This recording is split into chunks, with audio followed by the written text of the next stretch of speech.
Just first, a statement. These days are never easy. It's very human times in a very public way. I had a conversation with the coach this morning. It was short, cordial. He's a gentleman, a true gentleman. I then had a conversation with Steve Wilkes and David Tepper, coach, and had that conversation. With that, I'll take questions. We'll start with Darren. Dave, you've talked before about wanting to build a long-term sustainable winner. Ultimately, why did you choose to make this decision today as opposed to at any point previously like this offseason? Look, there's numerous reasons why you make a decision like that. Ultimately, I felt this was the time. Now is the time. Let's go to Joe. Dave, Matt has expressed at various times, as you have, trying to find the quarterback, trying to find the franchise quarterback. It appears that search is still ongoing. How much of that responsibility do you bear? Look, ultimately, I'm the head of the organization, and ultimately, I always bear responsibility. I'm not the person that makes those decisions. I'm brought into those decisions. Listen, we will find, and we may have that person right now, but I believe we will have that person eventually. Will Kunkel, please. Going forward, to find the next head coach, assuming that you'll lead that, will Scott be part of that? Will Drum be part of that? What will that process look like? Listen, we're far away from that right now. Right now, we have a lot of season left. I'd rather talk about the season left. Right now, Steve Wilkes is the coach. Okay, let's go to Will Palacci. Mr. Tepper, speaking of this season, what does the rest of this season look like as an evaluation period for Steve, and do you see him as a candidate potentially for the big job next season? There's a lot of season left, and we'll see how the season goes. Ultimately, he's in a position to be in consideration for that position. I had a talk with Steve, no promises were made, but obviously, if he does an incredible job, we just have to be in consideration for that. Scott. Dave, how much did what happened yesterday matter to you in terms of your timing, the fire Matt Rhule chance, the fact that there were so many 49ers fans here, and the 22-point loss? Listen, as I said, there's numerous reasons why you make a decision. There might have been a little bit of loss of intensity on the field yesterday. Obviously, that's probably evident versus the first 4 games.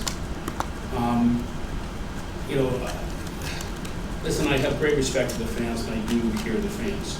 But ultimately, that can't be a reason why you make a change like this. But again, there's numerous reasons why you make a change like this. David. And Dave, back in, I think, end of April, you said this could take 5, maybe 6 years to get turned around. What's happened in between there to make you feel like that Matt couldn't be the guy to turn it around? Look, again, a lot of time has, passed there. We have the record we have. And, again, there's different reasons that go into that. I think that there has been progress of some sort, but look, we're just not getting over the hump. We got to get over the hump. Let's go to Deshaun, please. With Steve Wilkes specifically, why was he named interim head coach? Look, it's good to have somebody internally that's familiar with the team and, with the people in the building, so to speak. Steve is a leader of men. He has experience as a head coach. And I thought he's the best candidate, in the building for that role. Go to Phil Orban and Mark. Dave, what's your message to fans? You mentioned fans. Do you have a message for them who may feel like this thing maybe wasn't moving in the right direction? I'm sorry, I didn't hear you. Do you have a message to the fans who maybe felt the franchise was moving in the right direction after this move? Look, football is a funny, funny business. Things take time, and as a former fan, I don't want to hear that. I want to answer. I want to win today, and I don't care about anything else. And I understand that, and I want to win too. But I do think we have made some progress, and we will make future progress. I think it's pretty reported out there that defense has some respect for the defense. It's probably top half of the league defense or better. I think the offensive line is probably the best offensive line we've had since I've been here. Can get better, but I think that's probably fair to say. So I do think those are kind of foundation pieces. I think we have a lot further to go, and I think eventually we'll get over the hump. What insight do you have on the firing of Phil Snow? Tomorrow, I think I'll have a chance to talk to Steve Wilkes. I did talk to Steve before, that, so we knew he was going to think about these few different positions, and that's all that's been reported out there. You should talk to Steve Wilkes tomorrow. Kelly. Given the state of the roster and the upcoming strength of schedule, what are your realistic expectations when it comes to Steve Wilkes? You expect him to get your team over the hump with this remaining season left? Look, I think we always have an expectation to win. We're trying to find a way to win, and that's never changing. Steve is familiar with the team. I have confidence in him, and we'll see. We're going to go to Steve Reed, and then we'll go to Brett. Dave, how hard of a decision was this for you? I mean, you've been in Pittsburgh. You've seen that they've had a lot of patience with head coaches, and one of the things that you preach was, being patient, taking time to develop. How hard did that make this decision, being that he was only here a little over 2 years? I think, it's a funny thing, that thing called patience. If you ask the average fan out there, they think I was ridiculously patient on both these situations. I think you have to show the right amount of patience to see the progress that's made. Are we winning more? Are we progressing in different ways? And I think in all those situations you just spoke of, there has been that. And I think, unfortunately, we haven't, like I said, got over that hump to win. And I think that's what it is. Dave, can you address the vast amount of empty seats that have been there in the last few weeks, maybe half full? And just to clarify, are you saying it was Steve Wilkes that decided to fire Phil Snow, not you guys? Just listen, it's an interesting thing you say that, because we had 63,000 people seat, butts in seats. Now, unfortunately, there's too many red butts in seats this week. But that was not, again, the reason, the reason for that. As I said, we just can't get over the hump. And was it Wilkes that decided to let Phil Snow go? Was it Wilkes that decided to let Phil Snow go, or was that you and Fitterer? How did that come about? That was basically usually a head coach gets to choose his coaching staff. Okay, and it's important that he might want to make these changes, and then give him some time to think about it and thought about it and do it. So you should talk to him tomorrow. We'll go to Mike Kay, and then Will again. The majority of a GM's job is done during the off season. What direction do you want Scott to take as you focus on the rest of this season? Look, we have to be very careful about how we use our limited resources. We have 200 plus million salary cap. We have how many draft choices we have. So we, including me, to the extent I'm involved at all, have to be more diligent in how we do that. With that said, given where the team is right now, is there a thought process to maybe get ahead of next year and make some moves? Listen, we're always thinking about what moves should be made, and at this point in time, it's a little premature to answer that question. I think we talked to you in the offseason. You had the full support of Matt in the offseason, understandably, at that time. What did you see in him at that point that did not happen in the regular season that you thought that he could get the job done to give him another year? I thought there's flexibility in the staff and trying to upgrade the coaching staff at that point in time, having that sort of flexibility to see how that all worked out.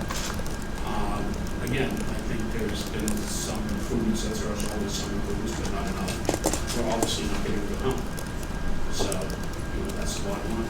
And then, real quick, he had a final say, I believe, in quite a bit of the roster. Will that philosophy for you change going forward? Will you not give that to the head coach, or is that something you believe in? I think it balances probably more appropriate between the head coach and the GM. Balance. Let's go to Vashta and Augusta. Hi. You've mentioned the phrase getting over the hump several times. What does that look like to you? And it's winning. Winning. Can you quantify that as far as the number of wins? Is it a Super Bowl appearance? Is it going to the playoffs? Winning more this year than you did last year. Have the appearance of winning more than you did last year. Looking like you're going to win more than you did last year. By that definition, I don't think we're over the hump. We started off 1-4 this year. We had 5 wins the last 2 seasons. Had different lack of success in other seasons. So we have to somehow change that culture, see how we can change that culture and try to win. And whatever that takes, we're going to try to find that. Thank you. Dave, 2 questions. One, is your plan currently to move forward with Scott as GM into 2023? And 2, do you think there's something advantageous about having a GM and a head coach both come in at the same time together? It's a little premature to ask those questions. Scott is our GM. There's no thought of mine right now. Right now, my focus is Wilkes and how we can have success in the world. Let's go Ellis. Dave, you hired Matt Rhule about 33 months ago. What have you learned about building a winning and sustainable product in that time period from then to now? Listen, I think that as an organization we have to maintain patience in roster building and different positions, and just a little bit more patience would be good, and remembering all the time that we are in a limited resource business. We have the same amount of money to spend as the next team. Nobody has more, nobody has less. We have the same amount of draft picks as the next team.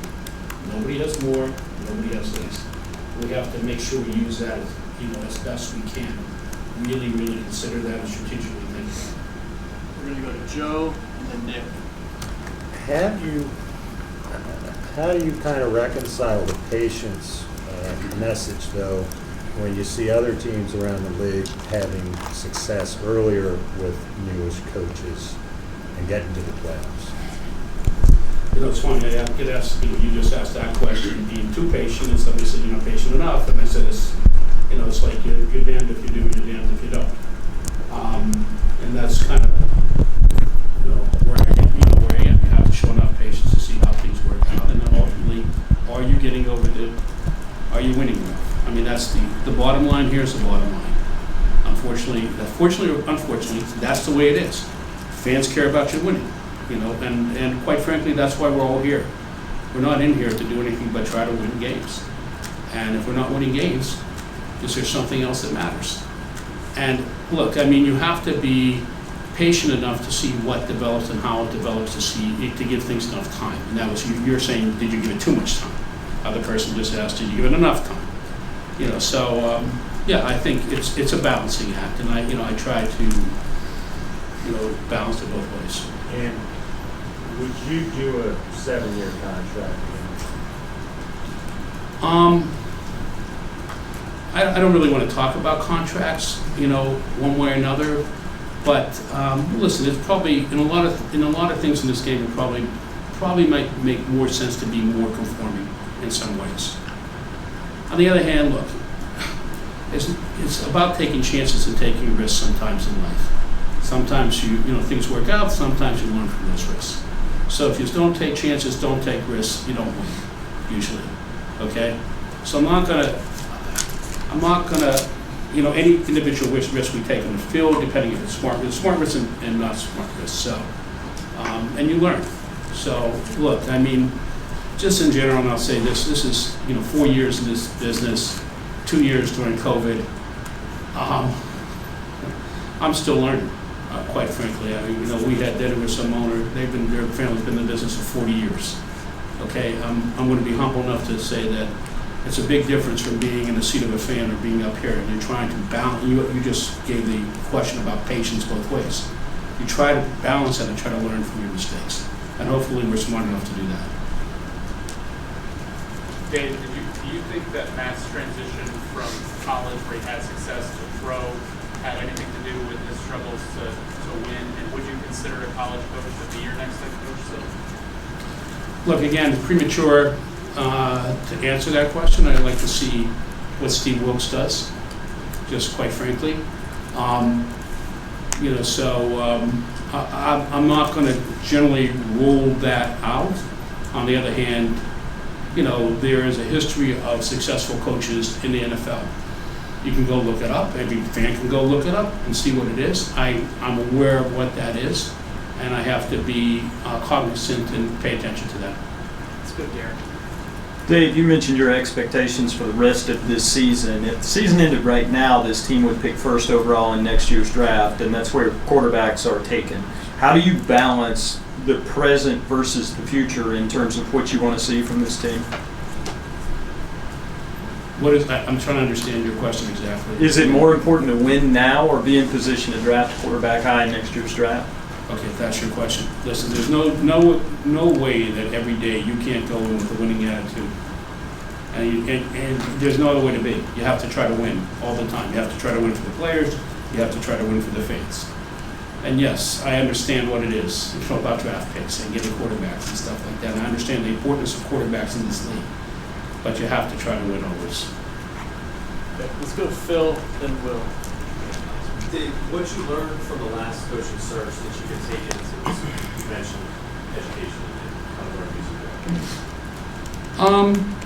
where Look, I think that there's some things different we would do in the process in general, as far as consultants and such like that in that search.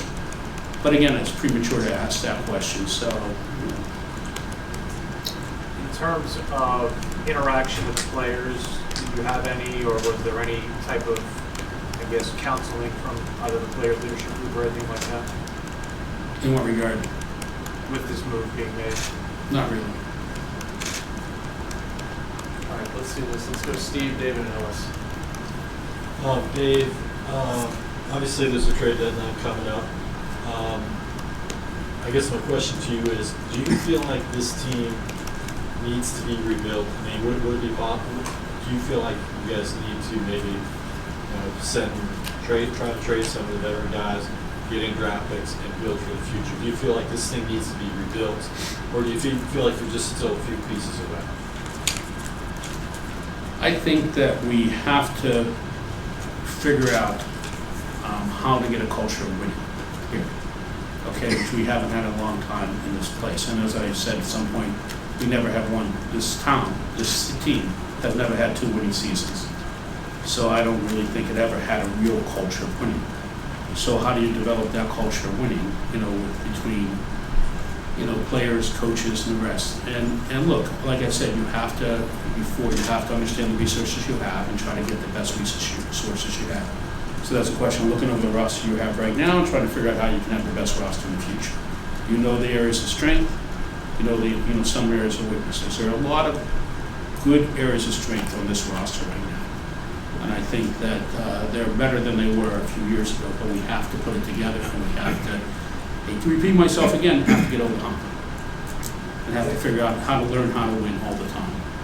You said when you bought this team, though, you had to change the culture, and now in 3 years, you've got 2 different head coaches you had to fire in the season, and then beyond that, a soccer coach you had to fire.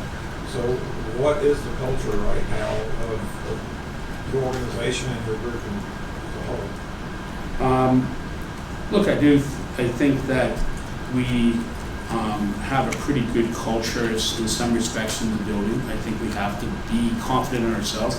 I think we have to realize we have a lot of good players on this roster, a lot of good players that we can win with, and they have to have confidence in themselves to know that they can do that.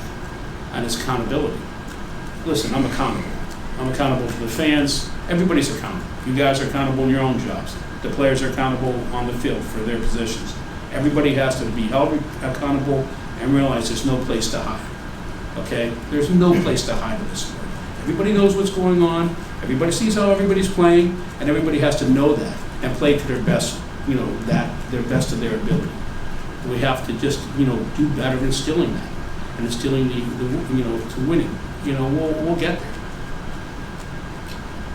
Mr. Tepper, since you took over, this team has had 4 head coaches, one you inherited, 2 interims now, 2 general managers, one you inherited, 3 team presidents, $800 million practice facility that sits dormant. I am wondering, what is the reason for the turnover and lack of follow-through that has been shown under your ownership? Can you be more specific about what you're asking, because you asked a lot of questions there. So I listed 4 head coaches, 2 general managers. Okay, you're talking about you're asking about the head coach, and I addressed that, the head coach and the interim head coaches, okay? Yep. And then your next question is what? There's been 3 team presidents, 2 general managers, and an $800 million practice facility that sits dormant. I am wondering what is the reason or the largest cause for the turnover in leadership positions and the lack of follow-through in terms of Rock Hill. I think that as I just went through the coaches before. I think as far as presidents, have been different various reasons that we moved on from different people, and that's respect. And in this organization, just as an aside, away from football, and it's 4 years, 2 COVID years. We brought in, besides football, we brought in a soccer team that is setting records, okay, and bringing 34,000, and revitalizing the city. We brought music back, not back to Charlotte. There never was music in Charlotte, and with concerts. We reopened restaurants because of what we've done here. So if you look at what's really been done on the field by this organization, there's been no lack of progress in these 4 years, 2 COVID years. Okay, so you want to look at the results? Okay, it's a results-oriented business. We've won and we've won. All right, guys. The place we're not, we're doing better on the football field in the future. We have time for 2 more. I'm going to go to Brett and Scott. Dave, can you talk about the conversation you had with Steve, about when he went to high school here, went to college here? Was he overly excited? Was he tepid? Like, what was his reaction when you had that conversation with him? Listen, Steve loves this area, loves Charlotte. So if you're somebody who loves this area, loves Charlotte, of course you're going to be a little bit excited. Obviously a question for Steve, though. So you should ask Steve the question tomorrow. Finish with Scott. This is just a timeline question, but did you wake up this morning and decide to do this? Did you know last night? I just wonder what your own decision process was here.